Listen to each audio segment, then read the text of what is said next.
Bom dia, meus caros alunos. Vamos aqui agora dar continuidade ao estudo de direito contratual, na nossa penúltima aula, infelizmente, e vamos adentrar em contrato de compra e venda, tá bom? Então, o contrato de compra e venda, o que é? Pessoal, eu acredito que o contrato de compra e venda é o que menos exige explicação para vocês, por ser aquele que vocês mais estão habituados ao longo da vida, né? O que é o contrato de compra e venda? O contrato de compra e venda é aquele em que alguém se compromete a transferir a propriedade de algo para um terceiro, né? Aqui seria para o comprador, mediante remuneração, mediante o pagamento de um preço. Então, na compra e venda, é preciso que haja a transferência de propriedade e que essa transferência de propriedade seja paga, seja remunerada, tá bom? Se não houver transferência de propriedade, não é compra e venda. Pode ser, por exemplo, um empréstimo. Se não houver a remuneração, se não houver o pagamento do preço, não é compra e venda, é doação. Tá bom? Então, para haver compra e venda, a gente precisa desses dois requisitos. Transferência de propriedade para alguém e o pagamento do preço. O que é importante que vocês saibam aqui, pessoal? A compra e venda ela é um contrato consensual. Se ela é um contrato consensual, ela já se aperfeiçoa com a elaboração do contrato. Basta o consenso entre as partes do preço e da coisa que vai ser paga. Tá bom? Havendo esse consenso do que vai ser vendido e o quanto vai ser pago por isso, a compra e venda está pronta, ela está perfeita e acabada. Ela aqui já transmitiu, né, já transferiu a propriedade, já finalizou, já se findou. Depois a transmissão da coisa, né, efetivamente, ela vai acontecer pela tradição, se for um bem móvel, ou pelo registro no cartório de registro de imóveis, se for um bem imóvel. Tá bom? Qual que é a classificação? Como eu posso classificar, então, a compra e venda? Pessoal, a compra e venda, a primeira coisa, ela é um contrato bilateral ou sinalagmático, né? Sinalagma quer dizer equiparação, igualdade. Então, ela é um contrato bilateral ou sinalagmático, por quê? Porque tem aqui deveres e obrigações para ambas as partes.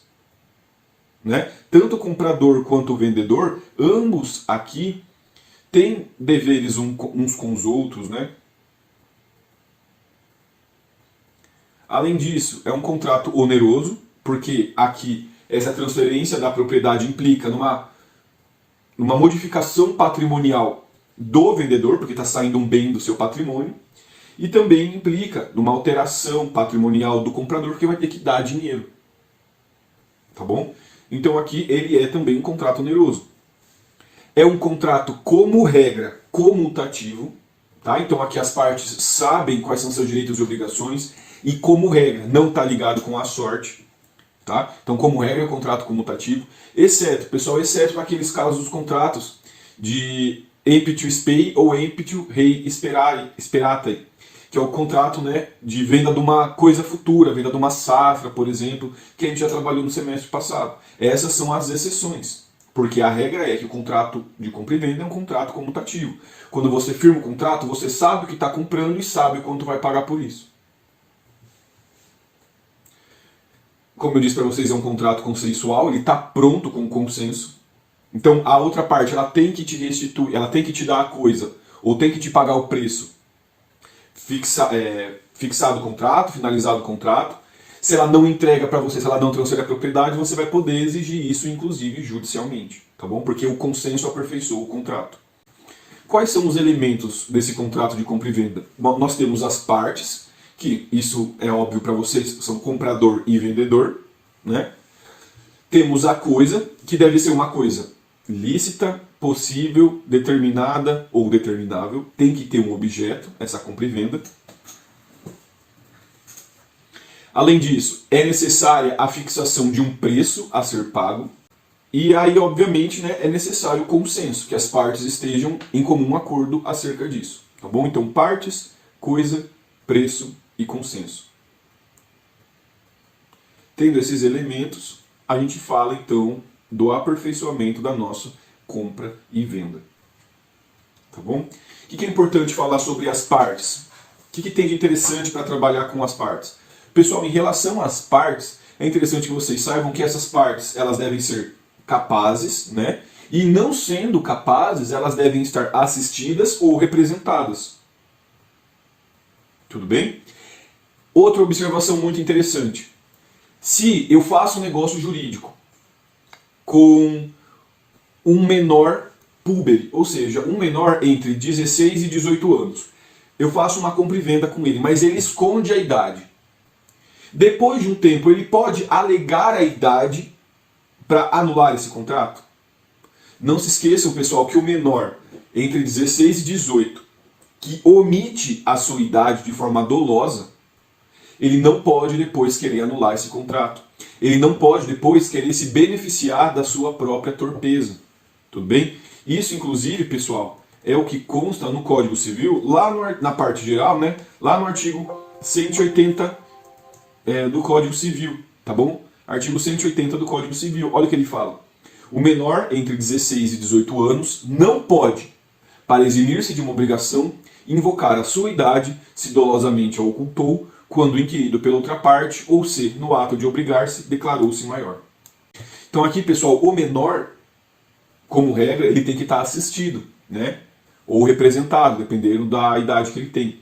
Entretanto, se ele tem entre 16 e 18 e esconde dolosamente, isso não pode ser objeto depois de anulação. Tá? Se a pessoa escondeu, ela não pode depois requerer a anulação do contrato, porque ele não pode se beneficiar da sua má-fé, da sua torpeza. Observações importantes, pessoal, também são relativas ao preço, tá bom? Quem vai fixar o preço, né? O quanto vai ser pago? Dentro de um contrato civil, né, entre particulares, como regra, o preço ele é fixado pelas partes. Porque há uma proposta, há uma contraproposta, ou uma aceitação. Então, as partes, elas decidem quanto pagar por aquilo. Eu recebo a proposta, eu vejo se eu aceito ou não, posso fazer uma contraproposta, se eu achar aquilo um absurdo. Se eu achar um absurdo, eu posso nem contratar. Então aqui as partes fixam o preço, né? Ele é determinado pelas partes. Entretanto, dependendo da situação, é possível que as partes escolham um terceiro para fazer a avaliação. Vamos imaginar que elas não têm muita noção de quanto aquilo vale. Elas preferem então chamar uma pessoa perita para avaliar. Ou então vamos imaginar que eu vou fazer a compra e venda da minha casa, mas eu não sei quanto vale. E eu faço o quê? Eu e o comprador, a gente determina que nós vamos chamar a imobiliária da Tassiane para que ela avalie minha casa e fixe um preço. Tá bom? Eu posso deixar a escolha para um terceiro. Tá bom? Professor, mas e se você vai, nomeia, a gente nomeia a Tassiane, nós dois nomeamos a Tassiane, para fazer a determinação do valor da minha casa. Aí a gente liga e fala, Tassiane, por favor, né, vem aqui avaliar a casa para a gente finalizar a compra e venda. A Tassiane fala assim, olha, eu estou cheio de serviço, não estou aqui para receber esse valor irrisório que vocês estão querendo me pagar, não vou fazer. Então a Tassiane ela se recusa a realizar essa avaliação. O que vai acontecer quando o terceiro se recusa a fazer essa avaliação? Nesse caso, pessoal, são duas as saídas possíveis. Havendo a recusa do terceiro na avaliação, ou, né, de duas uma, ou o contrato vai ficar sem efeito, se as partes não quiserem mais o contrato, ou não quiserem chamar um terceiro, ou elas podem escolher outra pessoa, de comum acordo. Tá bom? Então se o terceiro se recusa, ou eu escolho outra pessoa, ou o contrato vai ficar sem efeito.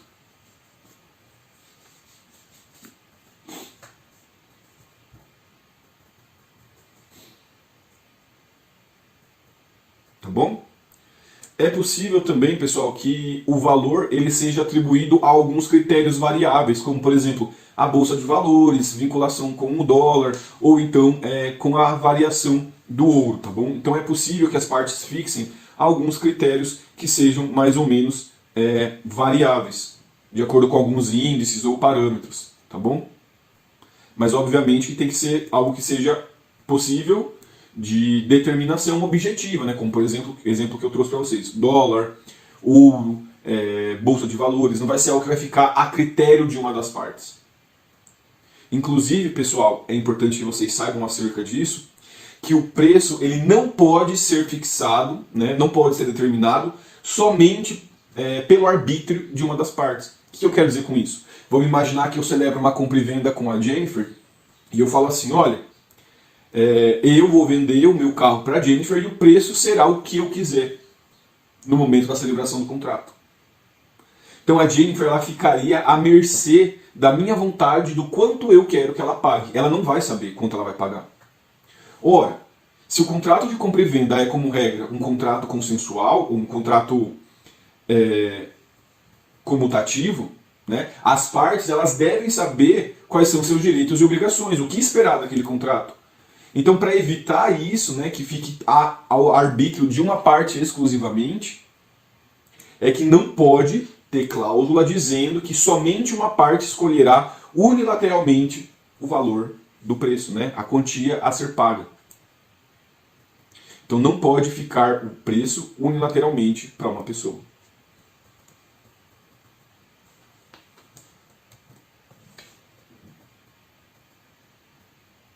Tá bom? Professor, mas e se as pessoas não fixam o preço, né? Não trazem como o preço vai ser definido? Como regra, pessoal, se não há essa definição do preço em si a ser pago, a gente vai seguir primeiro um tabelamento oficial. Exemplo, a tabela FIPE que a gente tem para veículo. Tá bom? Então primeiro segue o tabelamento oficial.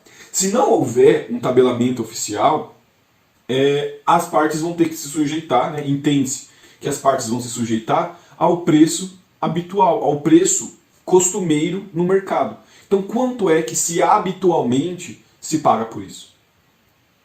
Esse carro, ele, no comércio em si, vale, em regra, quanto? É isso que vai se determinar, isso que vai se utilizar para critério para fixar o preço. Tá bom?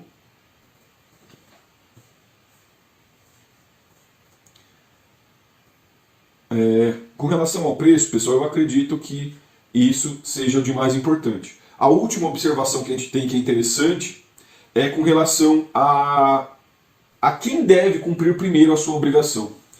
E o Código Civil vai dizer que quem deve arcar primeiro com a sua prestação, de acordo com o artigo 491, é o comprador. O comprador primeiro paga para depois receber. Ele paga para levar a coisa.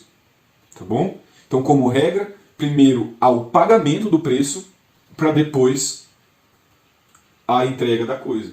E isso, pessoal, é importante, artigo 491, tá? Isso é importante porque é importante para a aplicação da exceção do contrato não cumprido, né? Eu sei que o comprador primeiro tem que pagar para depois ficar com a coisa. Ele não pode exigir, como regra, que eu dê a coisa sem ter recebido o valor. Tá bem? Então, primeiro paga, depois leva. Primeiro paga, depois leva. Exceção à regra. A gente tem uma exceção a essa regra, pessoal, que é também intelectível a nós, é de fácil compreensão. Qual que é essa exceção a essa regra? É a venda a crédito. Se você vai lá nas Casas Bahia, por exemplo, e vai parcelar o iPhone que você comprou, lá em 10 vezes, por exemplo, você não vai levar o iPhone somente na 10ª prestação, você leva na hora, tá bom? Então nas vendas a crédito, eu recebo antes mesmo de terminar o pagamento da coisa. Então é a única exceção, tá bom? Salvo nas vendas a crédito, eu tenho que pagar para poder levar o bem. Tá bom? Eu tenho que pagar para poder levar o bem.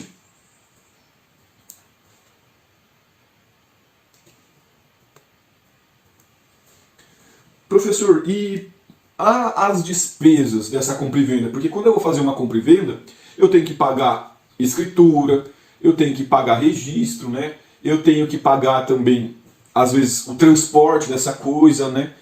Quem é responsável por esse pagamento? Pessoal, olha aqui.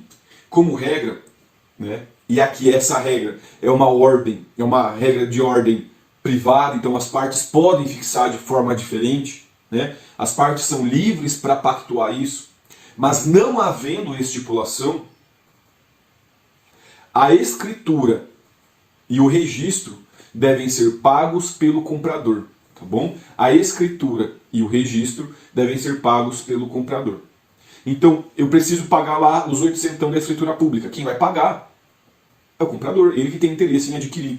Tem que levar essa escritura no cartório de registro de imóveis para fazer o registro. Quem vai fazer é o comprador, ele que tem interesse nisso. E a despesa para realizar a tradição? A despesa que eu vou ter para transportar a coisa, por exemplo, até a casa do comprador, por exemplo. As despesas aqui da tradição, pessoal, elas serão marcadas pelo devedor, pelo vendedor, tá bom? As despesas da tradição serão marcadas pelo vendedor. Então ele que arca com isso. Ah, vai ter que realizar a despesa para fazer a contagem. Ok, quem vai fazer isso é o vendedor. Ah, tem que fazer a medição. O vendedor. Todas as despesas aqui ligadas, relacionadas com a tradição, com a transferência, com a entrega da coisa, serão arcadas pelo devedor. Tá bom? E os riscos, professor, até a tradição? E os riscos até a entrega da coisa? Quem vai arcar com os riscos? Bom, depende. Com relação a alguma desvalorização, né, ou algum aumento do preço, esses riscos ligados ao preço da coisa, tá bom? Os riscos ligados ao preço da coisa são de responsabilidade do comprador. Então, se o comprador acabar se onerando de mais ou de menos, quem assumir esses riscos, como regra, é ele. Tá bom? Então, os riscos ligados ao preço da coisa, à variação do preço da coisa, são assumidos pelo comprador. Então, preço, comprador.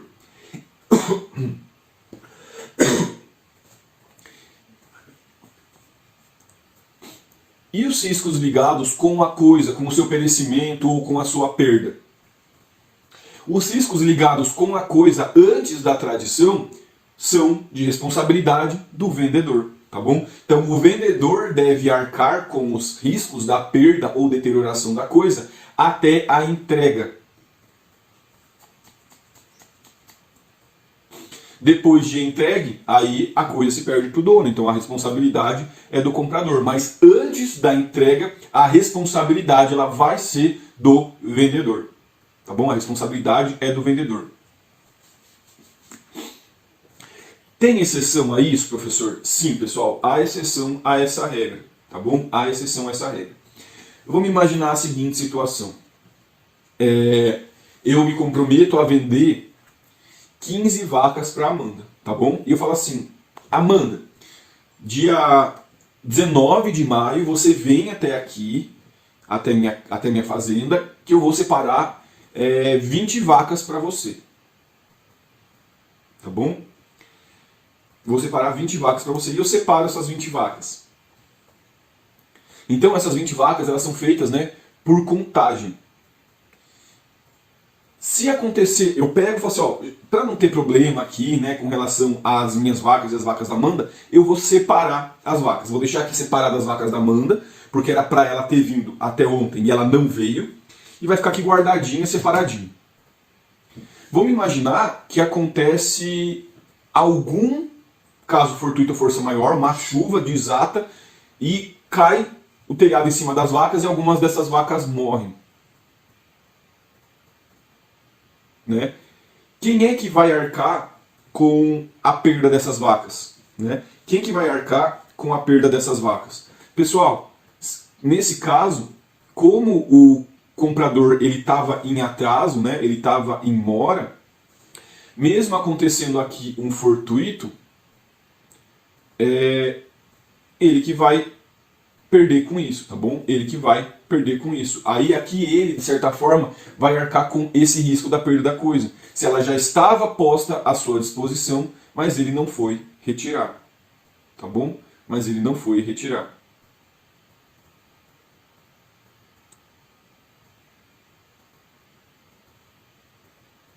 Tá bom? Então, esses animais que foram postos à disposição dele, ele não retirou. Ele estava em mora, se ele estava em mora, aí a responsabilidade é dele. Ele que vai ter que arcar com a perda da coisa. Então, como regra, qualquer problema com a coisa é problema do vendedor. Exceto se ele já tinha separado pro comprador, o comprador não foi retirar no prazo convencionado. Aí é problema do comprador. Tá bom? Aí é problema do comprador.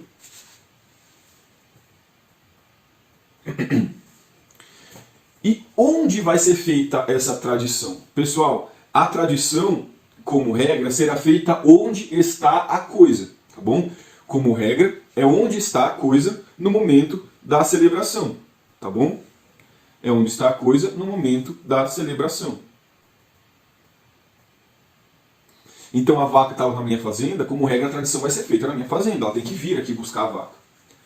Ah, professor, mas eu não posso pedir para que a coisa seja expedida para um local diverso? Pode, tá? Se pedir a expedição para um local diverso, aí a gente também tem que tomar cuidado com uma coisa. O que é que a gente tem que tomar cuidado aqui quando eu peço a expedição para um local diverso?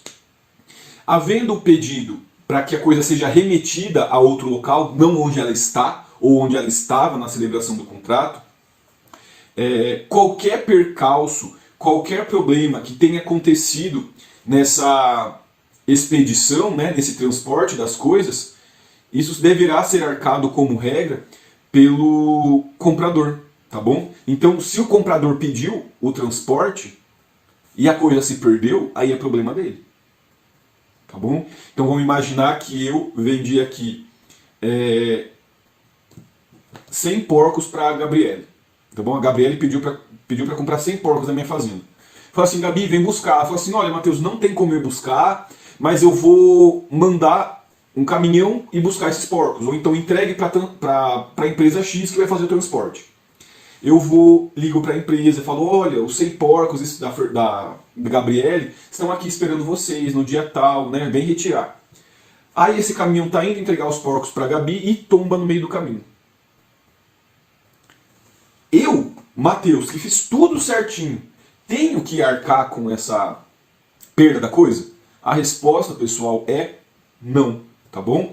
Se o vendedor obedeceu todas as regras do comprador e mesmo assim a coisa se perde, se deteriora, a responsabilidade, quem vai arcar com isso, não é o vendedor, é o comprador, tá bom? É o comprador. Aí o comprador, por exemplo, se contratou uma empresa, vai atrás da empresa, mas eu, vendedor, não tenho nada, absolutamente nada a ver com isso. Eu fiz a minha parte, eu entreguei, agora eu tô fora, você que se resolva com quem estava transportando. Eu não tenho obrigação nenhuma mais. A coisa já era sua, digamos assim. Tá bom? Tem exceção a essa regra? Tem exceção a essa regra. Tá? Vamos imaginar então, ó, que a Gabi fala, Matheus, no dia 19, entregue os 100 porcos à transportadora da Ana Paula. Só que eu falo assim, olha, eu não confio na Ana Paula, eu não quero, a Ana Paula é muito careira, sabe? Eu sei que o Cadu ele vai transportar pela metade do preço. Né? Não vai ter a mesma segurança, mas eu vou pagar mais barato aqui, pelo menos. Né? E eu vou e contrato o Cadu para fazer esse transporte.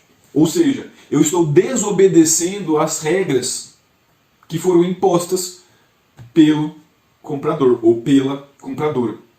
Se eu me afasto das instruções do meu comprador, eu posso sim responder por essa perda, tá bom? Então, como regra, se eu sigo as instruções, não tenho mais nada a ver, cumprir com a entrega para transporte. Porém, se eu me afastar dessas instruções, com o afastamento das instruções, eu, de certa forma, né, agi com culpa porque fui negligente, então eu vou arcar sim, e eu vou ter que indenizar sim o comprador. Tá bom?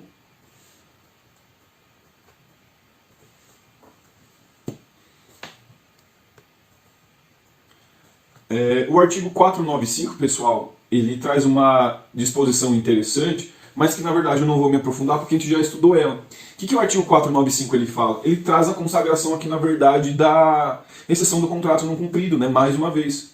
Ele fala que, ó, se o comprador estiver insolvente, é possível pedir uma caução para ele, né? Para ter garantia de que ele vá arcar com o pagamento da coisa. Tá bom?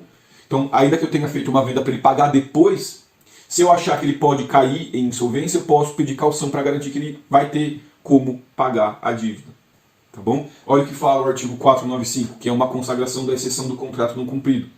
Não obstante o prazo ajustado para o pagamento, se antes da tradição o comprador cair em insolvência, poderá o devedor sobrestar a entrega da coisa até que o comprador lhe dê caução, tá? De pagar no tempo ajustado. Então ele dá uma garantia. Então se eu tenho dúvida em relação à efetivação desse pagamento, eu posso, eu vendedor, pedir uma caução. Não há problema nenhum em pedir caução. Tá bom, pessoal?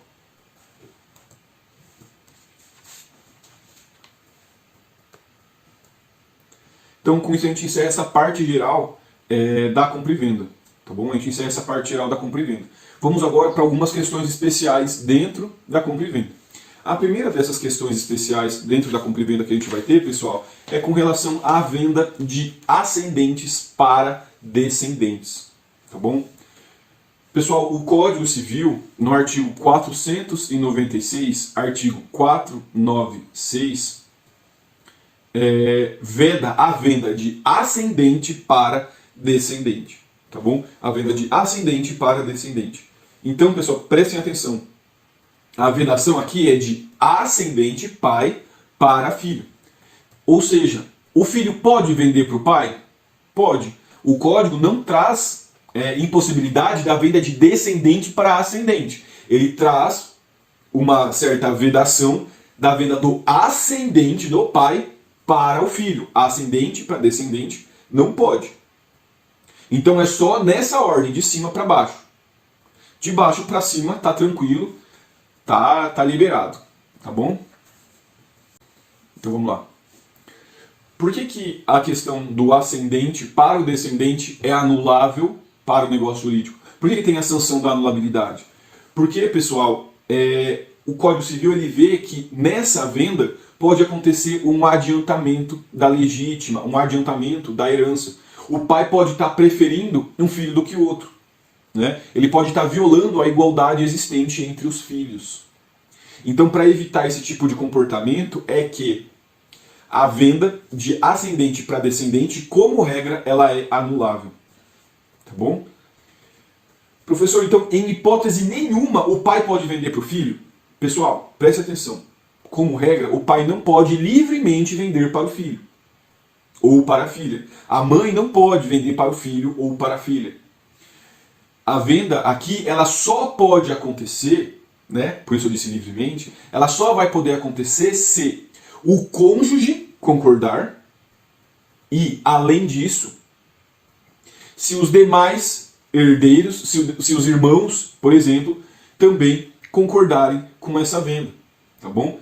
Também concordarem. Então, para que a venda aconteça, precisa, para que ela seja válida, concordância do cônjuge e concordância dos demais descendentes, tá bom? E concordância dos demais descendentes.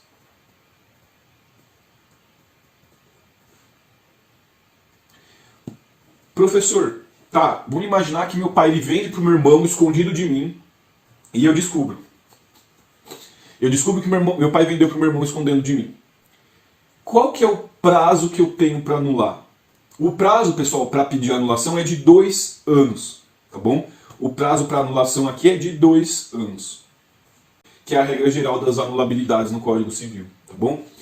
Eu lembro que quando eu comecei a dar aula na FIO, eu dei aula de Direito das Coisas, né, e Direito Contratual. Foram as duas matérias que eu peguei, junto com Metodologia. E eu lembro que na época estava muito na moda aquela música Baile de Favela. Eu até tinha feito uma música com base nesse artigo, né, para vocês decorarem. É meio vergonhosa, né, mas tudo bem.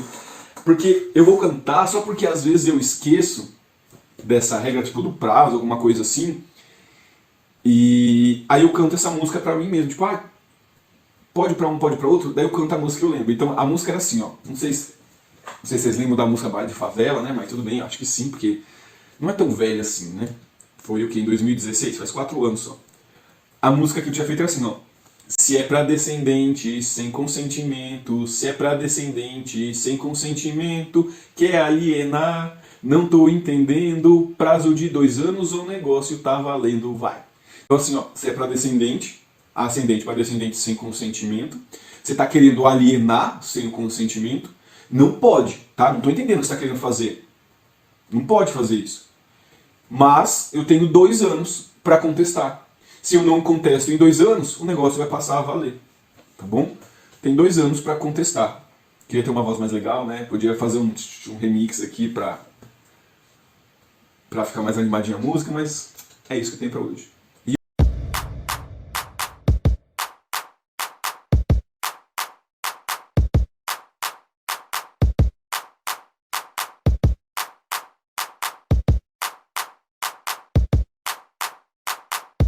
Se é pra descendente, sem consentimento. Se é pra descendente, sem consentimento. Quer alienar, eu tô entendendo. Prazo de 2 anos, o negócio tá valendo, vai.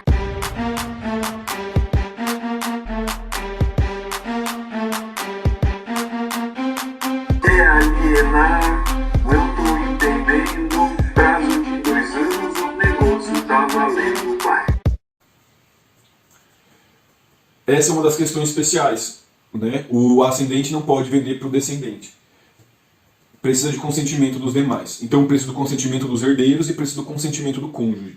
O consentimento do cônjuge, pessoal, ele só será dispensado no caso de separação obrigatória de bens, tá bom? Então no caso do casal, decidir meus bens, seus bens. Eu faço o que eu quiser com as minhas coisas e você não interfere. Então o consentimento do cônjuge, somente do cônjuge, pode ser dispensado.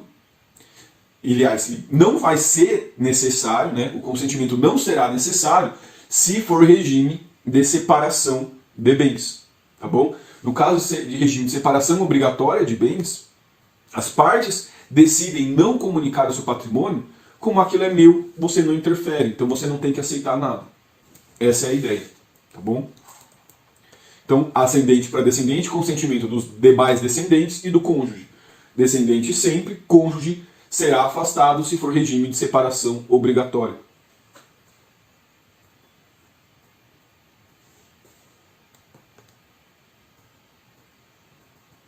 Professor, e entre cônjuge? O marido pode vender para a mulher pode vender para sua mulher, o marido pode vender para o seu marido, né? Dentro de uma relação hétero ou homoafetiva. Eu posso realizar a compra e venda de um para outro? Pessoal, como regra, a compra e venda entre cônjuges, ela só pode acontecer com os bens que não são da comunhão do casal, com os bens que já não são da titularidade de ambos. Então vamos imaginar, no regime de separação obrigatória, eu posso vender tranquilamente para o meu companheiro ou para a minha companheira, tá? Pode acontecer a venda tranquilamente. Mas no regime de separação parcial, de comunhão parcial de bens, desculpe, tem bens que são em comum, que é aquele durante a união, esse não pode ser objeto de compra e venda, mas tem os que eu adquiri antes do casamento. Esses antes do casamento, eles podem sim ser objeto de contrato, tá bom? Podem sim ser objeto de compra e venda.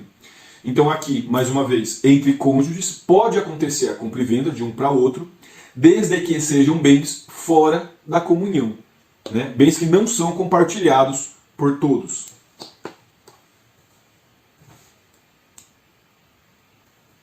Além disso, pessoal, o artigo 497 do Código Civil, ele traz algumas hipóteses em que a parte ela não será legítima para realizar a compra e venda, tá bom? Então ele vai dizer que nessas hipóteses, você, comprador, não pode realizar essa compra e venda, ainda que seja em asta pública, ainda que seja, então, por exemplo, num leilão judicial.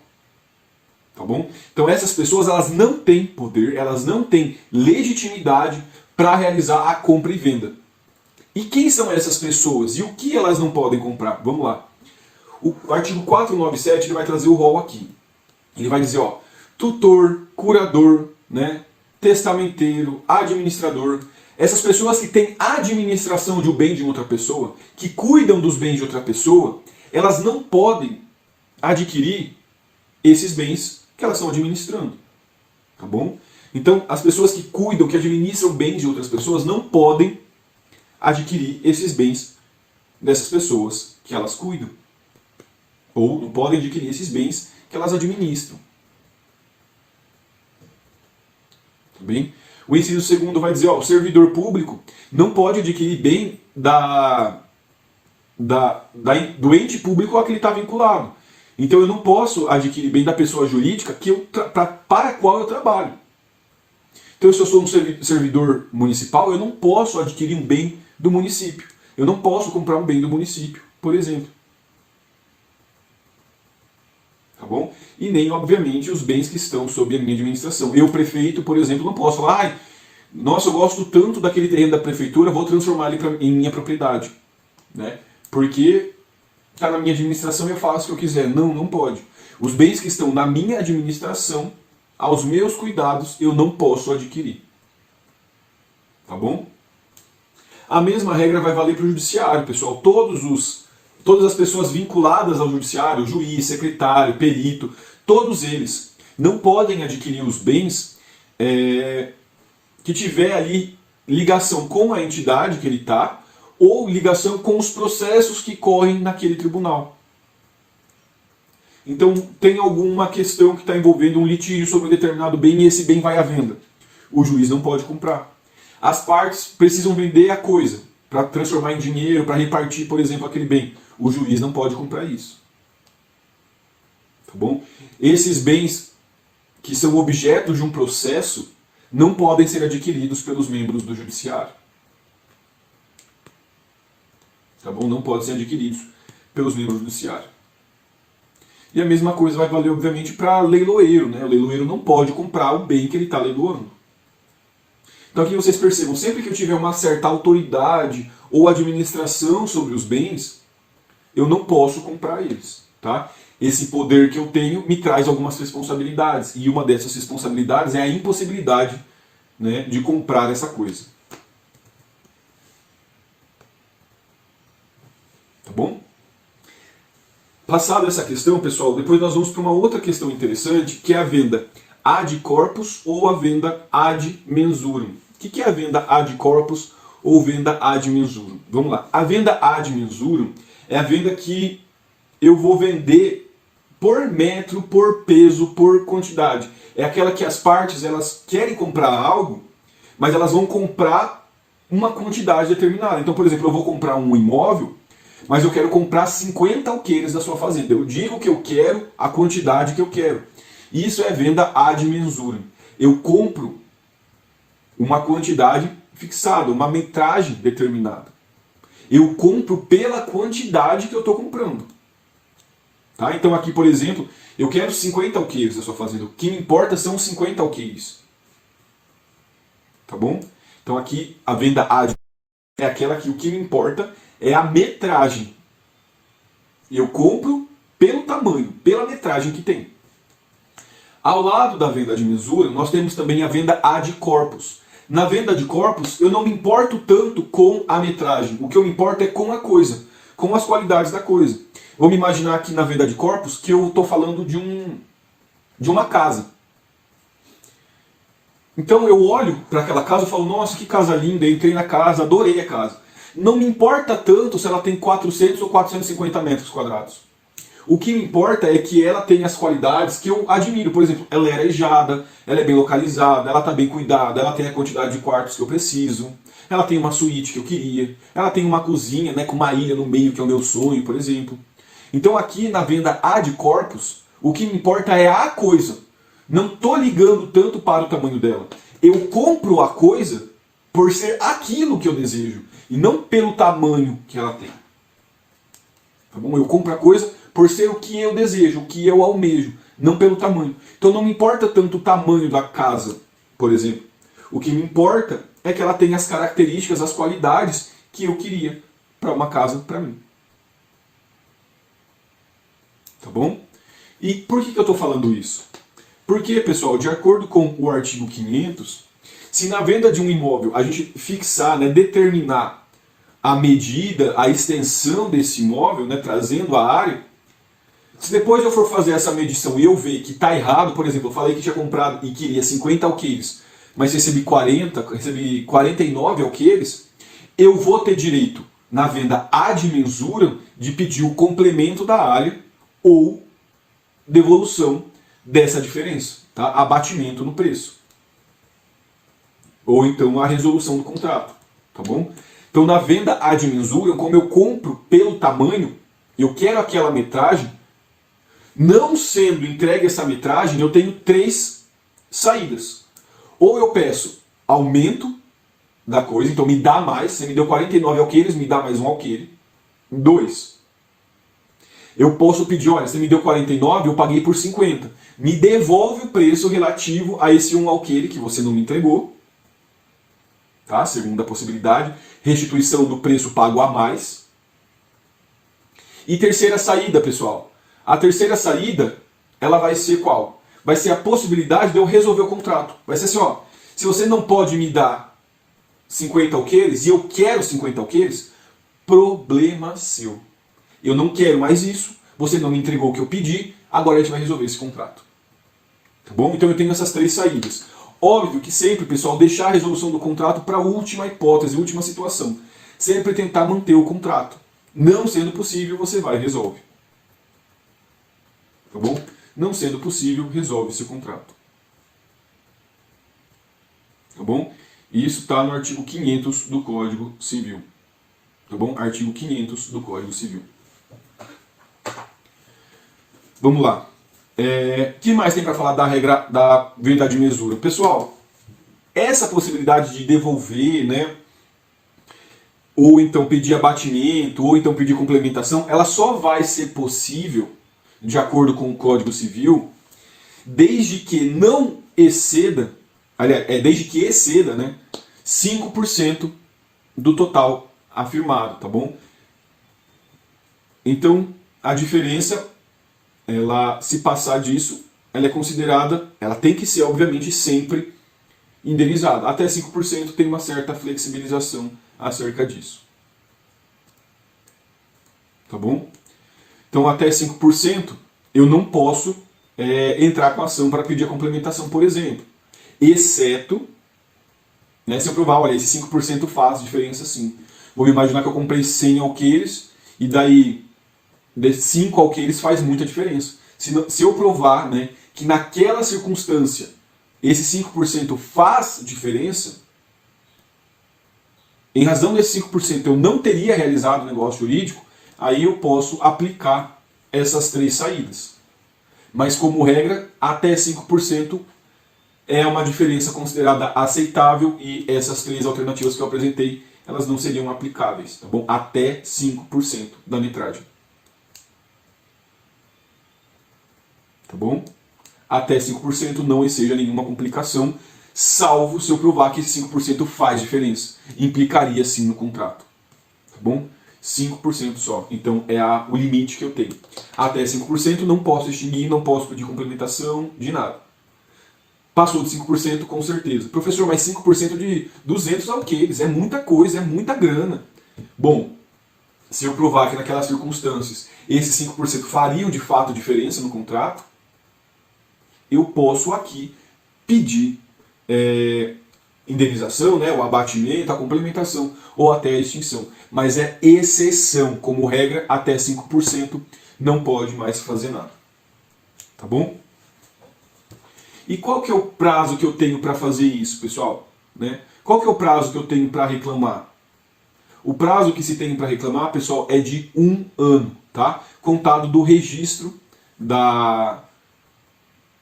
do bem, né? Registro na matrícula do bem, o prazo de 1 ano, contado do registro na matrícula, ou da emissão na posse, ou seja, da entrada na posse, de quando eu tive a posse da coisa, quando eu tive contato com a coisa. Se esse contato, por algum motivo, ele demorou.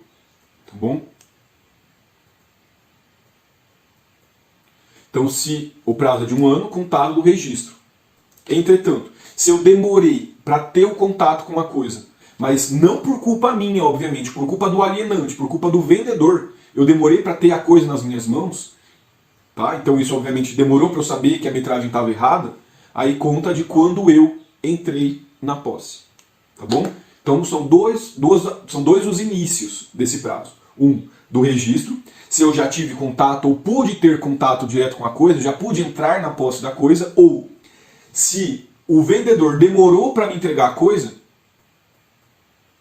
se ele demorou para entregar a coisa, nesse caso, nessa situação, essa demora na entrega, ela pode, de certa forma, fazer, e vai fazer, né, com que o prazo comece a contar a partir do momento que eu entro na posse. Tá bom? a partir do momento que eu entro na posse da coisa. Tá bom? Então, venda de mesura é venda pela medida. Posso pedir a complementação, abatimento ou resolução, se passar de 5%. Até 5%, como regra, eu não posso fazer isso, salvo se houver alguma circunstância comprovada que eu mostro que interferiria no contrato. Tá bom? Prazo para reclamar, 1 ano do registro, se eu já tinha ou poderia ter contato com a coisa, ou vai contar esse 1 ano da entrada na posse, se o vendedor demorou para me transferir a posse. Tá bom? E a venda ad corpus? Pessoal, se na venda ad corpus o que vale é o corpo, eventual erro na metragem não vai interferir no bem, não vai interferir na compra e venda, não vai interferir no contrato. Tá bom?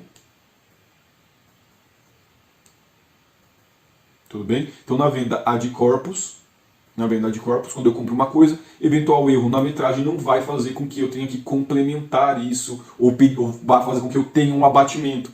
Porque eu compro a coisa em si, com as características dela, por ela ser o que ela é. Tá bem? Pessoal, com isso então a gente encerra a ad mesura e a ad corpus. Então, pessoal, dando continuidade agora na aula, a gente vai analisar o artigo 502 do Código Civil. O que fala o artigo 502? Ele vai dizer que os débitos anteriores da coisa serão de responsabilidade do vendedor. Tá bom? Então, as dívidas que existem sobre a coisa anteriores à venda, elas são de responsabilidade do vendedor. Então, se eu, por exemplo, deixei de pagar a água, né? Deixei de pagar a luz, e vendo minha casa para a Ana Paula, por exemplo, ela pode ser que vá pagar água e a luz para não cortar. Né? É óbvio que ela vai fazer isso, mas depois ela vai fazer o quê? Mateus, você deveria ter realizado o pagamento dessa água e dessa luz. Agora, me indenize por isso.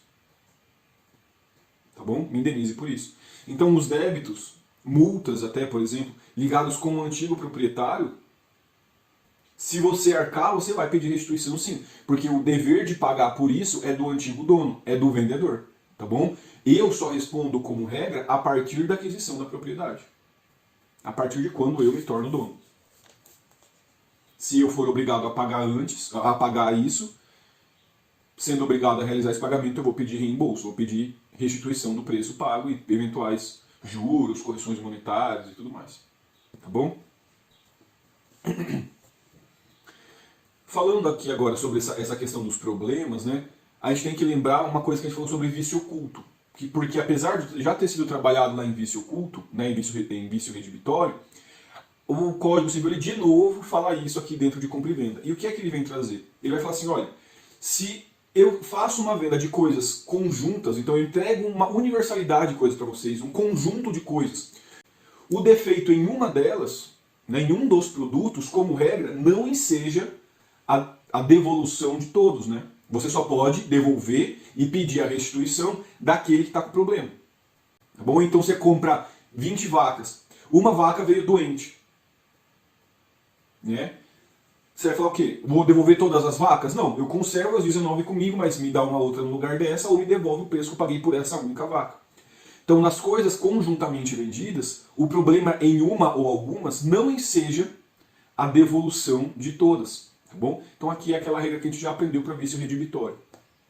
E que eu não cobrei na prova para poder cobrar aqui agora, especificamente dentro de compra e venda. Tá bom? Para finalizar essa parte das questões especiais da compra e venda, a gente tem a venda de bem em condomínio. Primeiro, pessoal, o que é importante que vocês saibam sobre essa venda de bem em condomínio? O condomínio que eu digo aqui não é aquele condomínio Royal Park, Világio, não é condomínio de casas em que as pessoas se cercam para morar ali dentro, tá? O condomínio a que eu me refiro é quando tem mais de uma pessoa sendo dona daquela coisa. Então vamos imaginar que vocês decidem comprar uma chácara em nome de todos os alunos da sala para que vocês sempre se reúnam, para que vocês mantenham contato.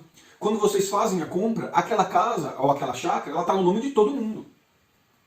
Isso é bem em condomínio, porque condomínio, pessoal, vem da palavra co, né, que é mais de um, e domínio, que é propriedade. Então aqui a venda de bem em condomínio quer dizer a venda de bem em copropriedade, quando tem mais de um dono. Então aqui vamos imaginar outra situação. Você quer comprar uma chácara, mas não tem dinheiro para comprar uma chácara sozinho, fala pro seu melhor amigo, viu?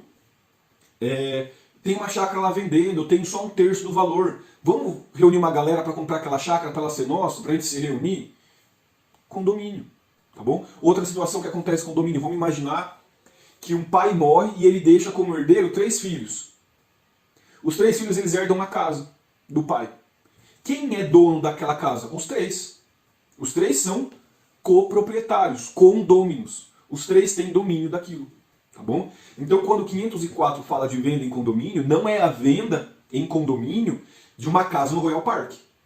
Tá bom? Aqui a venda em condomínio é mais de um dono sobre a mesma coisa. Tá bom? Pode ser que haja uma venda em condomínio até de um carro, para vocês terem ideia do que pode ser o condomínio. Vamos imaginar que aqui, nessa venda em condomínio, eu quero comprar, eu vou viajar, vamos pensar assim, vou para o meu trabalho, tá? E eu sou vizinho da Elisângela. E aí eu e a Elisângela, a gente trabalha nos mesmos dias. Então a gente fala assim, Elisângela, em vez de você comprar um carro e eu comprar um carro para a gente trabalhar, um carro econômico, vamos nós dois comprarmos um carro só para dividir as despesas do carro, né? Tanto para manutenção quanto para aquisição. Então eu e ela seremos donos desse mesmo carro. Tá bom? Isso é condomínio, e não está sobre um bem imóvel, sobre uma casa, está sobre um móvel. É possível que aconteça condomínio sobre bens móveis e imóveis, tá bom? Não é só sobre casa, não é só sobre apartamento. Pode acontecer em terreno também, pode acontecer em carro, pode acontecer em tudo que tiver ligação aqui com mais de uma pessoa sendo dono. Tá bom? Então vamos lá. O que é importante que vocês saibam? Sobre condomínio, e adiantando até um pouco da matéria de condomínio que vocês vão estudar lá no 4º ano. O que é importante que vocês saibam sobre condomínio? A doutrina, pessoal, chama o condomínio de a sementeira da discórdia. Porque ele fala que quando tem mais de uma pessoa metendo o bedelho em uma coisa, mais de uma pessoa querendo mandar em uma coisa, vai dar briga. Um vai querer alugar, outro vai querer vender, outro vai querer emprestar, eu não quero que você empreste para fulano porque eu não gosto dele, aquele cara é sujo, eu não gosto dele, e vai ficar essa briga. Então, vocês imaginam família, né? Quanto tem de família que os irmãos vivem brigando. Graças a Deus, eu e meus irmãos não brigamos, né? Mas já não posso dizer a mesma coisa da família dos meus pais. Então tem muita briga. E principalmente sobre os bens que estão em condomínio dos irmãos. O que vai fazer? Eu quero comprar a sua parte, mas para você eu vou vender a mais. Sempre tem essa briga. Para você eu não vendo, mas eu quero fazer tal coisa, eu quero comprar, eu também quero comprar. E daí fica aquela briga. E aí como resolver? Né? O que fazer nesses casos? Pessoal, como eu disse para vocês, condomínio é sementeira de discórdia. Sobre o condomínio sempre, né, há uma chance muito maior de ter litígio. Porque um vai querer vender, outro vai querer alugar, outro vai querer emprestar. E aí vai ficar esse passo, o que faz, não tendo consenso, o juiz tem que decidir. Então o código, para evitar que vá para o juiz decidir, ele faz o quê? Olha, eu instituo dentro do condomínio o direito de preferência. Tá bom? O artigo 504, ele traz o direito de preferência dentro do condomínio. Tá bom? Dentro do condomínio. E o que ele vai dizer? Olha, mesmo que não tenha cláusula prevendo isso, tá? Ainda que não tenha cláusula contratual, nada, ou registro na matrícula, nenhuma disposição nesse sentido. Vamos imaginar que o bem é meu, da Ana Paula e do Guilherme. Se eu quiser vender a minha fração, né, a minha parte, porque é 33% meu, 33% Ana Paula, 33% do Guilherme. Se eu quiser vender os meus 33% e eu quiser vender para Maria Eduarda, eu posso, mas há o direito de preferência. Antes de fazer essa venda, eu tenho que perguntar, Ana Paula, você quer comprar a minha parte? Guilherme, você gostaria de comprar a minha parte? Tá bom? Então a venda para terceiros fora do condomínio pode acontecer depois de oferecida para os condôminos. Se a Ana Paula não quiser comprar e se o Guilherme não quiser comprar, é que eu vou poder então transferir para Maria Eduarda. Tá bom? Por quê? Porque o condomínio, a regra do condomínio é tentar deixar o bem nas mãos de menos pessoas possíveis, para ter menos problema possível. Então sempre que forem querer colocar um terceiro lá dentro, primeiro tenta concentrar com quem já está, para evitar litígio. Tá bom? Então Mateus quer sair, tente, Mateus, antes de tudo, vender para quem está dentro. para em vez de 3, terem 2. Daí, uma pessoa menos para brigar. Tá bom? Então, a regra é, antes de vender, ofereça para as pessoas que já estão lá dentro, que já estão nessa relação condominial. Tá bom? E para isso, pessoal, o código ele institui que eu tenho que, obviamente, né, avisar outra pessoa e dar um prazo para ela realizar essa aquisição do bem. Tá bom? Então falando, Paulo, ó, você tem aí, vamos imaginar, vamos dar um prazo, 10 dias para dizer se você quer ficar ou não com a coisa. Guilherme, você tem 10 dias aí para me dizer se quer ou não, porque eu vou vender. E vocês têm esse prazo para dizer. Quanto vocês vão pagar? Se, por exemplo, a Maria falou assim, Matheus, eu pago 100 mil reais pela sua parte. A Ana Paula pode pagar 90 mil e levar? Não. A preferência, ela só vai poder ser exercitada se eu pagar nas mesmas condições e no mesmo valor que o terceiro ofereceu. Tá bom? Então tem que ser nas mesmas condições, nos mesmos preços, no mesmo preço que o terceiro ofereceu. O código diz tanto por tanto, ou seja, igualmente, na mesma quantidade de prestações, no mesmo valor acordado, nas mesmas condições. Tá bom? Você tem que aceitar isso. Ou me dá de uma forma melhor se você quiser, mas é no mínimo igual ao que eu estou vendendo. Se eu estou vendendo, a Maria ofereceu 100 mil, você não vai poder querer comprar por 95. Tá bom? Não vai poder comprar por 95, porque a regra é tanto por tanto, nas mesmas condições. Você quer, paga 95, você paga 100, 95 eu não te vendo. E eu não vou ser obrigado a vender para você por 95. Tá bom? Tem que ser o mesmo preço, né? Tanto por tanto.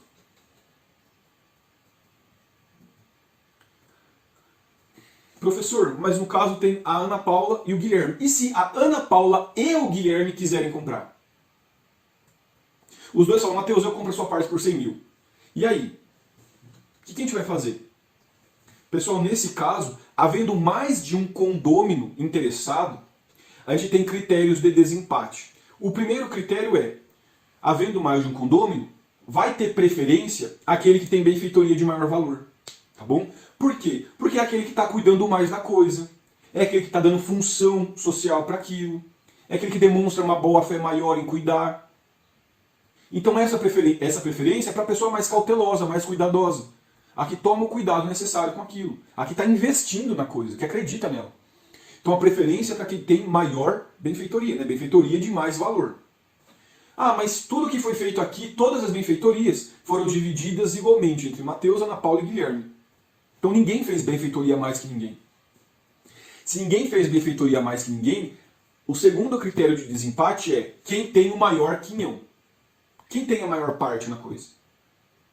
Quem é mais dono, digamos assim, né, informalmente, do que alguém? Eu tenho 30, a Ana Paula tem 40 e o Guilherme tem 30. Bom, a Ana Paula tem a maior parte, então a preferência, segundo o critério de desempate, é dela. Tá bom? Não respondendo pela benfeitoria de maior valor, a gente vai para o segundo critério, que é a benfeitoria maior quinhão. Professor, mas e se todos os três tiverem 33,33%? Todos têm a mesma quantidade. Você não solucionou por benfeitoria, você não solucionou por maior quinhão, o que vai fazer? Vai pegar a minha fração, eles vão depositar o preço e vai dividir entre eles. Tá bom? Então, é 100 mil que a Maria Eduarda queria, o Guilherme dá 50, a Ana Paula dá 50, e eles ficam cada um com 50%. A minha fração vai ser repartida entre eles. Tá bom? Não havendo concordância com relação ao preço, fraciona, divide entre eles. Cada um paga relativo ao tanto que vai ficar. Tá bom? Ah, professor, tudo bem. Aqui, nesse caso, você foi honesto, né? Você comunicou os dois de que realizaria essa compra e venda e deu a eles a possibilidade de exercitar a preferência. Mas o que aconteceria se você tivesse feito isso na surdina, né? Fizesse o contrato com a Maria Eduarda, registrasse sem que eles soubessem? Havendo o desrespeito dessa preferência, o que eu vou poder fazer? Eu posso anular ou só me resta pedir indenização? Pessoal, de acordo com o artigo 504, eu posso pedir a desconstituição dessa compra e venda. Eu posso desfazer essa compra e venda alegando preferência. Olha, não fui comunicado. Por não ter sido comunicado, juiz, desfaça essa compra e venda. Aqui está o preço que a Maria Eduarda pagou transfira a propriedade para mim, Ana Paula, por exemplo. Tá bom? Se o condômino for preterido, for deixado de lado e ele quiser comprar, ele vai poder comprar sim. Para isso ele tem que depositar o valor que foi pago na coisa, tá bom? E qual que é o prazo que tem para fazer essa reclamação? O prazo é de 180 dias, tá bom? Prazo de 180 dias contado do negócio jurídico. Indo agora para a última parte de compra e venda, pessoal, a gente vai estudar as cláusulas especiais da compra e venda. Cláusulas que podem ter somente em um contrato de compra e venda, tá bom? Então vamos lá, quais são as cláusulas especiais da compra e venda? Aquelas cláusulas que são ligadas à compra e venda exclusivamente. Que a gente não vai, como regra, verificar essas cláusulas em outros contratos diferentes da compra e venda, tá bom? São peculiares dela. A primeira cláusula que a gente tem, pessoal, lá do artigo 505 ao artigo 508 do Código Civil, 505 a 508, é a cláusula de retrovenda. Tá? O que é retrovenda? Pense, né? Quando Jesus falou lá para Satanás, vai de retro, Satanás, então volta, Satanás, né? Retrovenda é voltar, retrovenda. Voltar à venda, desfazer a venda. Então a retrovenda é o desfazimento da venda. É a possibilidade de, se eu vou desfazer a venda, o que eu vendi para Ana Paula voltar para a minha propriedade. E o dinheiro que ela pagou, devolver para ela. Isso é retrovenda. A possibilidade de desfazer a venda, depois de estar aperfeiçoada. Tá bom? Pessoal, com relação à retrovenda, ela é muito questionada por boa parte da doutrina, porque eles dizem que essa cláusula é uma cláusula antissocial, né? E que ela, de certa forma, ajuda a transgressão da boa-fé e ocultar patrimônio. Por quê? Vamos imaginar que eu sou um político safado.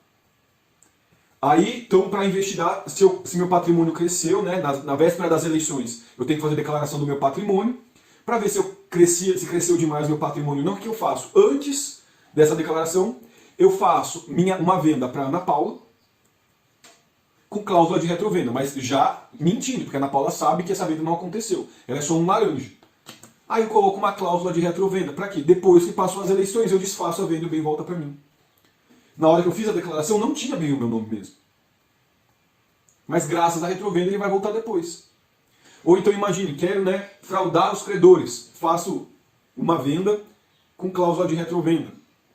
O terceiro de boa-fé não vai ser atingido, porque eles não têm como provar se sabiam ou não. A Ana Paula não é minha parente, por exemplo. Difícil provar. Foi uma compra e venda, que é mais difícil ainda. Depois lá, passou o tempo, não acharam nada no meu nome. Vou lá e desfaço essa venda. Salvei o patrimônio. Então eles falam que a retrovenda ela pode ser usada por gente safada, para fazer safadeza. Então há muito doutrinador que critica a retrovenda, que diz que se o Código Civil preza a eticidade, a retrovenda não deveria existir nesse Código Civil. Tá bom? Porque ela ajuda a fazer safadeza. Mas, já que ela existe, e porque existe, a gente tem que estudar a compra e venda. E a retrovenda, né, na compra e venda. Então o que é importante que vocês saibam? A retrovenda ela só será possível dentro da venda de bens imóveis. Então retrovenda não se aplica para coisas móveis. Não se aplica para carro, não se aplica para moto, não se aplica para celular. Ela só se aplica para imóveis. Casa, apartamento, fazenda, terreno, só imóvel. Tá bom? Então se cair alguma questão na prova que fulano fez uma cláusula de retrovenda de um bem imóvel, já saiba que isso não pode. De imóvel não pode, é só imóvel. Tá bom? Só imóvel. E o que vai acontecer? Eu vou me reservar, eu vendedor, me reservo, aqui na retrovenda, o vendedor se reserva no direito de desfazer a venda no período de até 3 anos. Eu tenho até 3 anos para pedir o desfazimento dessa compra e venda. É muito complicada mesmo essa cláusula, só que em tese você já sabia, porque para valer essa cláusula tem que ser expressa. Tá bom? A cláusula de retrovenda ela não é presumida e não decorre da lei. Ela deve ser uma cláusula expressa, escrita no contrato. Tá bom? Tá bom, então você tem, Mateus, 3 anos, até 3 anos, né? Depende do prazo fixado no contrato, para pedir de volta a casa que você vendeu para a Ana Paula. Correto? Quando você pede de volta a casa, a Ana Paula te devolve a casa. O que você devolve para a Ana Paula? Pessoal, eu tenho que devolver para a Ana Paula o valor que ela pagou, obviamente atualizado, tá bom? as despesas que ela teve para a transferência desse bem, porque lembrem que quem arca com a transferência, escritura, registro é o comprador. Então eu tenho que pagar as despesas que ela teve com a transferência e as despesas que ela teve para manter o bem, tá bom? Quais despesas entram aqui nessas para manutenção da coisa? Primeiro, a lei vai dizer que entram as benfeitorias necessárias, tá bom? Então aquela benfeitoria para manutenção, para estruturação da coisa, isso eu tenho o direito de receber, de ser indenizado por isso. Então a Ana Paula vai receber pelas benfeitorias necessárias que ela fez. E além disso, pessoal, além dessas benfeitorias necessárias, eu vou receber somente, além das benfeitorias necessárias, eu vou pagar, aliás, né, somente, além das benfeitorias necessárias e das despesas do contrato, as reformas, as despesas que o vendedor autorizar. Então, se eu vendi para a Ana Paula vai ser reembolsada pelo preço da coisa, pelas despesas do contrato, pelas benfeitorias necessárias e pelas benfeitorias que eu deixei ela fazer. Olha que absurdo. Vamos imaginar que a Ana Paula fez um jardim, fez uma piscina na casa dela. Se eu pedir de volta, eu ganho a casa com a piscina. Se eu não autorizei essa piscina. Pensem no absurdo, pessoal. É só a benfeitoria necessária que tem direito à indenização, ou se eu autorizar que ela faça. Se ela não pedir autorização para fazer piscina e eu peço de volta, ela perde todo o gasto que ela teve com a realização disso. Tá bom? Mateus, e se você vende para a Ana Paula gasta, reforma a casa sem sua autorização, faz benfeitorias úteis, benfeitorias voluptuárias, ela não vai receber. Ela fala, meu Deus, eu gastei aqui 60 mil nessa casa. E eu vou perder 60 mil reais, porque não vou ser indenizada. O que ela fala? Mateus, me desculpa, mas eu não vou devolver a coisa por nada. Eu não vou perder 60 mil reais, por exemplo. Se ela se recusa a devolver o bem, se ela se recusa a desfazer a compra e venda, eu posso fazer isso judicialmente. Tá bom? Eu posso fazer isso judicialmente. Eu posso depositar o valor em juízo e falar, juiz, manda Ana Paula me dar a casa. Se ela não fizer por bem, vai adjudicar e vai uma cartinha lá para o cartório para mandar transferir para o meu nome.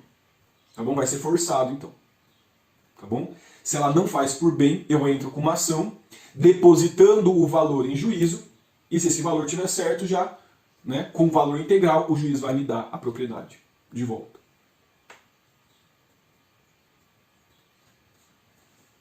Tá bem? Observações importantes sobre a retrovenda, e porque ainda eu acho ela muito mais absurda do que ela já é. Se o vendedor, no caso eu, morrer, esse direito de desfazer a venda vai passar para os meus herdeiros, para os meus legatários. Para quem receber essa casa com a minha morte, essas pessoas podem desfazer a venda. Nem foram elas que pactuaram, nem foi com elas que a Ana Paula celebrou o contrato, mas elas podem pedir de volta. Tá bom? Olha o absurdo que chega a isso. E olha como isso de fato favorece a safadeza. Porque a pessoa transfere safadamente. Aí depois o que ela faz? Se ela morrer, ela sabe que a esposa, o marido, os filhos podem pedir de volta. Porque é isso que ele queria, né? Só esconder o patrimônio, por exemplo. Então percebam quão isso é problemático. Tá bom? Percebam quão isso é problemático. Pode ir contra... Então terceiros podem pedir, né? Os herdeiros legatários aqui, que não fizeram parte do contrato, podem pedir o desfazimento dessa compra e venda. E além disso, pessoal, se eu vendo o bem para a Ana Paula e a Ana Paula vende esse bem para o Guilherme, quando eu desfaço a venda, desfaz a venda minha, da Ana Paula e da Ana Paula para o Guilherme, eu posso ir atrás até do bem que está com o Guilherme. Não está nem com a Ana Paula mais, mas eu vou atrás do Guilherme. Porque como ela é uma cláusula expressa, tá? Como é uma cláusula expressa, normalmente consta na escritura pública e na matrícula, o Guilherme não pode falar que não sabia como regra. Tá bom?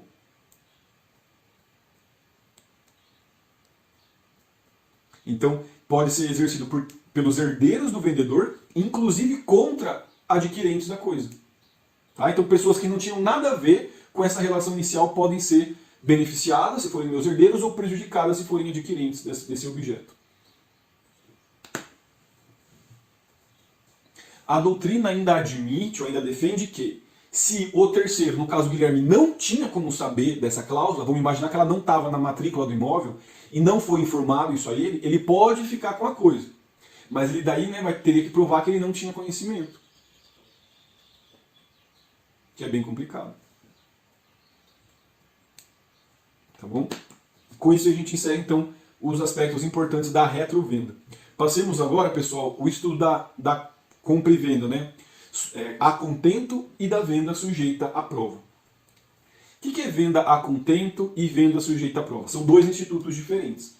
Venda, o que elas têm em comum? A venda aqui, pessoal, ela só vai se aperfeiçoar após uma condição suspensiva. Tá? As duas suspendem a venda, o aperfeiçoamento da compra e venda. Há uma condição suspensiva. Então, enquanto não concluída, a venda, a conclusão desse contrato está suspenso. A conclusão desse contrato está suspensa. A venda a contento é aquela assim, ó, que a compra e venda ela só será aperfeiçoada se o comprador declarar que está satisfeito com aquilo, que aquilo o contentou, que aquilo satisfez, que eu gostei disso. Tá bom? Então a venda a contento é aquela que só será aperfeiçoada se satisfazer, né, a vontade, os interesses do comprador. Então é aquela venda que está sujeita ao arbítrio, né, à vontade dele de ter gostado daquilo ou não. É algo muito subjetivo. Eu preciso experimentar para ver se eu vou gostar, para ver se gostando eu pago por isso ou não. Tá bom? Para ver se gostando eu pago por isso ou não. Então eu recebo, eu experimento e daí eu digo se eu fico ou não fico. É exatamente a causa, tipo assim, ó, é aquele caso mesmo, tipo, se vocês não aprovarem, restituir o seu dinheiro. É uma venda a contento. Então aqui, pessoal, percebam, há uma condição suspensiva, há uma condição que suspende o aperfeiçoamento da compra e venda. Suspende a eficácia da compra e venda. E qual que é essa condição suspensiva? Essa condição suspensiva é o meu gosto, é eu ter gostado disso. Enquanto eu não dizer que gostei, não finalizou, não aperfeiçoou, não tem eficácia a compra e venda. Tá bom? Não tem eficácia a compra e venda. Então a eficácia ela está vinculada à vontade de querer aquilo, né? Ao gosto do comprador. Que se ele não gostar, desfaz, né? Não vai ter efeito aquela compra e venda mais. Tá bom? Isso é a venda a contento. Eu tenho que me contentar com aquilo. Eu, no meu subjetivo, né, de certa forma, tenho que ficar satisfeito com o que eu recebi.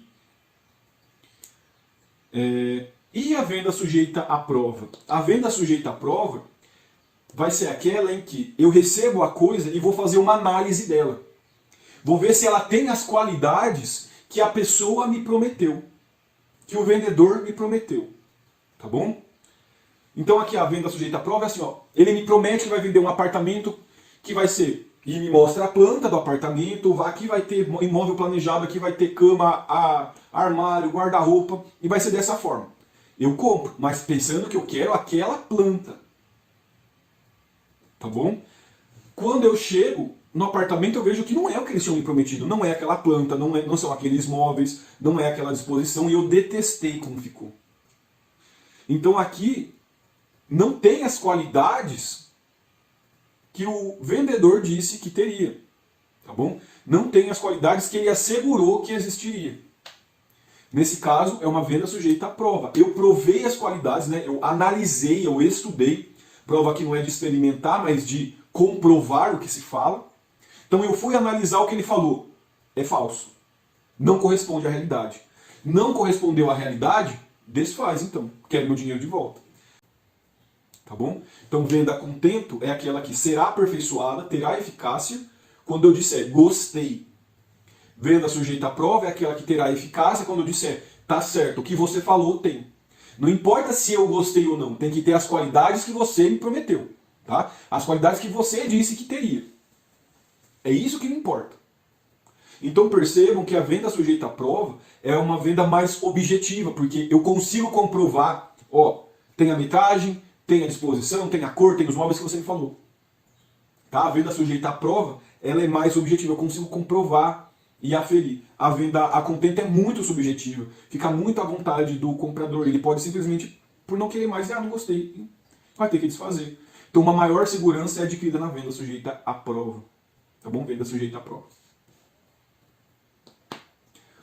Tudo bem, então professor, você disse que enquanto na venda a contento eu não disser que gostei, ou na venda sujeita à prova, eu não analisar aquele e não disser que tem aquelas qualidades, não tem eficácia. Sim, não tem eficácia a venda. Mas enquanto eu tenho a posse da coisa, se eu não sou o dono dela, eu sou o quê? Eu sou o comodatário. É como se aquela coisa tivesse sido emprestada para mim. Quando eu digo gostei ou na venda sujeita à prova tem as características, aí sim eu me torno proprietário. Tá bom? Aí sim eu me torno proprietário. Enquanto eu não manifestar que gostei ou que tem as qualidades, eu sou considerado um comodatário. Aquilo é como se tivesse sido emprestado para mim, não vendido. Tá bom? Professor, e qual que é o prazo que eu tenho para dizer se eu gostei ou se eu não gostei? Não há prazo legal, tá bom? A lei não fixa nenhum prazo para isso. Então, fica a critério das partes determinar quanto tempo eu tenho para dizer se eu gostei ou se as qualidades são verdadeiras. Se as partes não fixarem esse prazo, o comprador, né, na ausência dessa fixação, tem que intimar o vendedor judicial ou extrajudicialmente para se manifestar. Tem que mandar uma cartinha para você, uma notificação falando: e aí, gostou ou não gostou? Ou então, e aí, tem as qualidades ou não tem as qualidades? O que ficou faltando? Tá bom? Então, fixamos prazo no contrato. Não tem prazo no contrato? Tem que te intimar extrajudicial ou judicialmente para se manifestar. Tá bom? Judicial ou extrajudicialmente para se manifestar.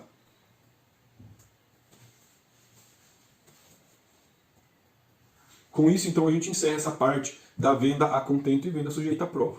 Tá bom? E passamos agora para preempção ou preferência. Professor, mas você já falou de preferência antes. Pessoal, de fato eu já falei de preferência, tá? Entretanto, a preferência que eu falei é uma preferência dentro do condomínio. Aqui o que eu vou dizer para vocês é uma preferência que ela vai existir como uma cláusula contratual. Tem uma cláusula no contrato que me garante ao vendedor a preferência. Ou seja, eu vou vender a minha casa para Tassiane e eu falo assim: Tassiane, eu estou vendendo a casa, mas eu vou colocar uma cláusula de preferência. Ou seja, se você quiser um dia vender essa casa, antes tem que oferecer para mim. Tá bom? Então a cláusula de preferência é garantir a preferência ao vendedor caso haja a alienação daquele bem. Tá bom? Então, o comprador garante preferência ao vendedor em caso de alienação do bem. Essa preferência, pessoal, ela vai ser assegurada aqui por cláusula contratual. Então é preciso que haja uma cláusula expressa nesse sentido. Tá bom? É necessária a existência de uma cláusula. E qual que é o prazo que isso vai valer? Depende. Tá bom? O prazo vai ser de até 180 dias, se for compra e venda de bens móveis. Tá? Então a preferência sobre bens móveis, carro, celular, notebook, qualquer bem móvel, a preferência é de até 180 dias. Tá? Então a cláusula vai valer por até 180 dias. Então, durante 180 dias, se a Tassiane for vender aquele carro, antes de vender ela tem que me oferecer. Passou os 180 dias, ela vende para quem ela quiser. Tá bom? O prazo é de até 180 dias. Podemos fixar prazo menor para bens móveis? Podemos. Mas é até 180. Pode menos, não pode mais. Tá bom? Para bens móveis, 180. E para imóveis? Para imóveis, pessoal, o prazo será de 2 anos. Tá bom? Para bens imóveis, o prazo será de 2 anos. Então eu tenho até 2 anos para, caso aquele bem seja vendido, ter a preferência na aquisição. Professor, e se o bem for vendido 2 anos e 1 mês depois da compra e venda? Já acabou a preferência, a Tassiane vende para quem quiser. Tá bom? Ela só tem que respeitar durante esse prazo. Então, durante 180 dias, a cláusula vale se for bem móvel, ou 2 anos se for bem imóvel. E qual que é o prazo que eu vou ter para manifestar, para dizer que eu quero comprar aquela coisa no lugar de terceiro? Primeiro, se eu quiser comprar aquela coisa, mais uma vez, eu tenho que pagar tanto por tanto. Eu tenho que pagar o mesmo valor nas mesmas condições. E eu falo que eu pago o mesmo valor nas mesmas condições se, e somente se, para bens móveis eu disser isso em até 3 dias, de acordo com a lei. Então eu tenho até 3 dias para o Código Civil para dizer que eu quero comprar de volta aquele móvel, 3 dias, ou 60 dias se for imóvel. Tenho 60 dias para pensar se eu compro a casa de volta ou não. Tá bom? Aqui contado do aviso, da notificação dessa possível venda para um terceiro. Tá bom? 3 dias ou 60 dias a contar da notificação dessa possível venda. Podemos fixar um prazo diverso? Pode, pessoal. As partes são livres para fixar esse prazo de manifestação de forma diversa. Mas não havendo prazo, esse é o recomendado pela lei. Aqui, se eu falo para Tassiane, se você for vender essa casa dentro de 2 anos, eu quero ter a preferência para comprá-la de volta. A Tassiane vende e não me comunica. O que eu vou poder fazer? Eu vou poder pedir a casa de volta aqui no condomínio? Pessoal, aqui, não sendo condomínio, eu não vou poder pedir a casa de volta. Sabe o que vai restar a mim, nesse caso da preferência? Apenas pedir perdas e danos. Tá bom? Então, não sendo respeitada a preferência, sobrará ao vendedor o pedido de perdas e danos. Eu vou pedir para ser indenizado por eventuais prejuízos que eu tiver com isso. Tá bom? Pelo desrespeito, por essa quebra contratual, por esse ato ilícito, por quebra de contrato. Tá bom? Você quebrou um contrato. Você não me deu a possibilidade de manifestar o desejo em estar nessa relação e comprar esse bem de volta, que eu queria. Eu disse que eu queria, inclusive. Tá bom? Então tomem cuidado na hora da prova, tá, pessoal? Pensem, condomínio, eu posso pedir de volta, posso desfazer a venda, porque tem que concentrar nas mãos de poucas pessoas. Aqui na compra e venda normal, sem estar em condomínio, como não tem essa ideia de querer concentrar nas mãos de poucos, tanto faz, tá? Não vai ter a possibilidade de desfazer, eu só vou ser indenizado. Não desfaz aqui, tá bom? Não desfaz a venda. E outra informação importante, pessoal, o direito de preferência, ele não pode ser transferido para terceiros e nem para herdeiros. Ele é um direito, digamos assim, personalíssimo. É só eu que vendi e você que comprou, só vincula a gente. Tá bom? Meus herdeiros não podem exercitar isso, seus herdeiros não estão vinculados a isso. Não transfere a herdeiros. Diferente da retrovenda, aqui não passa para ninguém. Tá bom? Pessoal, então com isso a gente a gente vai para o último ponto da aula de hoje. Com isso a gente vai para o último ponto da aula de hoje, que é venda com reserva de domínio. Tá bom? Na venda com reserva de domínio, pessoal, o vendedor ele segura a propriedade da coisa até que tudo seja pago. Lembra que eu falei que, como regra, na venda a prazo, né, parcelada, eu transfiro a propriedade para a pessoa terminar de pagar. Mas a venda com reserva de domínio ela não aceita. Ela fala assim, olha, eu vou ficar com a coisa até terminar o pagamento. Você quer comprar meu apartamento? Ok, pode comprar, você é livre para comprar. Mas eu só vou te dar ele, eu só vou assinar a escritura, eu só vou levar isso aqui, você só vai levar isso aqui para o cartório quando você pagar a última parcela. Tá bom? Então na venda com reserva de domínio, prestem atenção que o nome ajuda. Eu vou reservar o domínio, eu vou reservar a propriedade para mim, vendedor. Eu vou deixar ela reservada, guardada. Eu só vou passar quando pagar tudo. Tá bom? Então na venda com reserva de domínio, eu seguro a coisa para mim até que tudo seja pago. Pessoal, quando que essa venda com reserva de domínio ela acontece? Ela acontece, pessoal, muito em, por exemplo, contrato de banco, na compra de carro. Porque a venda com reserva de domínio ela tem aplicação na compra e venda de bens móveis, tá bom? Bens móveis. Então eu vou comprar um carro, há o perigo de você pegar o carro e sumir com o carro. Eu falo que, olha, para eu não correr o risco de perda da coisa, eu vou segurar ela comigo. Somente até você terminar de pagar. Pagou tudo, você faz o que você quiser. Tá bom? Então a venda com reserva de domínio é eu vou segurar a coisa até você pagar tudo. Pagou tudo, eu te entrego. Tá bom? Pagou tudo, eu te entrego a coisa. Isso é venda com reserva de domínio. Então não se esqueçam, ela é aplicável somente a coisas móveis. O que é importante, então? Eu vou guardar a coisa comigo, só vou te devolver quando você pagar tudo. E se você não pagar tudo? E se você parar de pagar as prestações? Se você não pagar as prestações, eu tenho duas possibilidades. Ou eu entro com uma ação de cobrança e falo, juiz, manda ele pagar para mim o que ele está devendo, porque eu quero vender isso aqui, eu não quero mais ficar com essa coisa.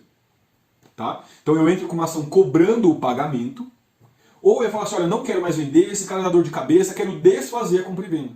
Então eu posso ou recuperar o valor que não pagou, né, as parcelas vencidas e vincendas, entrar com uma ação de cobrança, ou eu posso entrar com uma ação para extinguir o contrato. Eu escolho qual é melhor para mim, tá bom? Eu escolho qual é melhor para mim.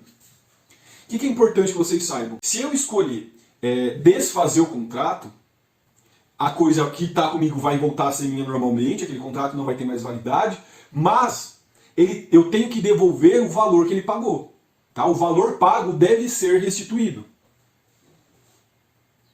Tá? O valor pago deve ser restituído. Entretanto, pessoal, pensem, eu gastei com advogado, eu tive despesa para registrar essa escritura pública eventualmente, né?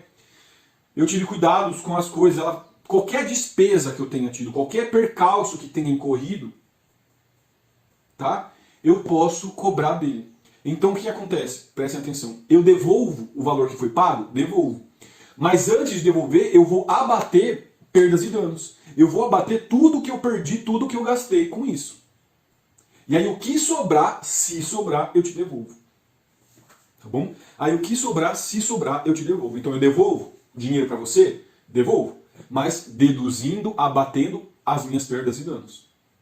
As despesas que eu tive com tudo isso. Aqui, pessoal, a título de complementação, é importante que vocês se recordem do quê? Daquele corolário da boa-fé, o duty to mitigate the loss, né? O duty to mitigate the loss, que é o direito de mitigar a própria perda. O que eu quero dizer com isso? Se eu enrolo para te cobrar, para desfazer esse contrato, para não ter que devolver parcela nenhuma, para que tenha muitos juros, muita correção monetária, e que você não receba nada de volta, o que você vai ligar? O direito, né, ou o dever de mitigar a própria perda. Fala assim, olha, juiz, tudo bem, eu estou em atraso, estou devendo, mas o credor, né, o vendedor, ele enrolou para entrar com essa ação de propósito, para não me devolver nada, para me prejudicar, para agravar a minha situação. Então, nesse caso, o comprador, ele pode falar, juiz, ele fez isso de má fé para não me devolver nada. O que o juiz vai fazer? Ele fala assim, olha, tudo bem, você estava devendo, o abatimento vai acontecer, mas não vai ser o abatimento de tudo isso. Vamos imaginar, ele enrolou aí 1 ano para entrar com essa ação. Então, esse 1 ano que ele ficou a mais esperando, a gente vai tirar juros e correção monetária. Mas não vai deixar de deduzir, não vai deixar de abater. A título de finalização da aula, só para falar que a gente viu 2 contratos hoje, pessoal, é interessante a gente falar da troca ou permuta, que é a mesma coisa. Para finalizar a aula de hoje, para a gente trabalhar 2 contratos, temos o contrato da troca ou da permuta. As regras da compra e venda são integralmente aplicáveis à troca e à permuta, tá bom? O que é importante que vocês saibam, né? O que tem de diferente? As despesas do contrato. As despesas do contrato na compra e venda ficam pelo comprador. Na troca ou na permuta, é dividida entre ambos. Tá bom? É dividida entre ambos. Além disso, a troca entre ascendente e descendente, ela só pode ser anulada se o valor for desigual, né? Se o descendente recebeu mais do que doou, do que trocou, tá bom? Então a troca de ascendente para descendente só vai ser anulada se o ascendente deu algo de maior valor para o seu filho, por exemplo. Então, entre ascendente e descendente, só anula se for de valor diverso, se o ascendente deu bem de maior valor nessa troca, sem o consentimento dos demais e do cônjuge. Outra coisa interessante, e a última especificidade, na troca, eu vou estar trocando um objeto por outro e não um objeto por dinheiro, mas pode acontecer que eu te dou um bem, um carro de 50 mil, você me devolve um carro de 30 e 20 mil de diferença. Essa diferença que você vai me dar não descaracteriza a troca, tá bom? E a gente pode chamar isso de torna, tá bom? Chama torna. Entretanto, a gente não pode, essa torna ela não pode ser uma torna muito alta, ela tem que ser uma torna, tá? Ela tem que ser inferior a, no mínimo, tem que ser, né, inferior a pelo menos 50% do valor do contrato. A torna não pode ser superior a 50%.